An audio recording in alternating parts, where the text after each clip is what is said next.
மாவட்டம் ஆசிரியர்களே, கல்வியை ஒற்றுமையோடு பயிலும் 1ஆம் வகுப்பு மாணவர்களே, கல்வியின் இனிமை காணும் 2ஆம் வகுப்பு மாணவர்களே, கல்வியை ஊற்றாக பயிலும் 3ஆம் வகுப்பு மாணவர்களே, நன்மையை மட்டுமே நாடி போகும் 4ஆம் வகுப்பு மாணவர்களே, ஐயமில்லாமல் கற்கும் 5ஆம் வகுப்பு மாணவர்களே, உங்கள் அத்துணை பேருக்கும் என் அன்பான வணக்கம்.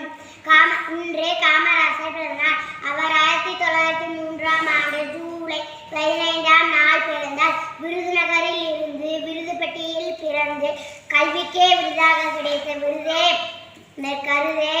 இந்தியா விடுதலை விரும்பிய வியாசரே, அறம் செய்ய விரும்பிய அரசியல்வாதியே, லால் பகதூர், இந்திரா காந்தி ஆகியோரை இந்தியா பிரதமராக்கிய பிதாமகனே, அரசியல்வாதிக்கெல்லாம் ஆசானே, சட்டமன்றத்தில் தன் சட்டை கிழிந்திடும் சட்டம் தவறாத சாட்சியே, உனது ஆட்சியே காமாட்சியே, கர்மம் போக்க வந்த கர்ம வீரரே, தன்னை தானே பெருமை கொள்ளாத பெருந்தலைவரே, கல்விக்கு பல படிகளை உருவாக்கிய படிக்காத மேதையே, காரிருள் நீக்க வந்த கருப்பு காந்தியே,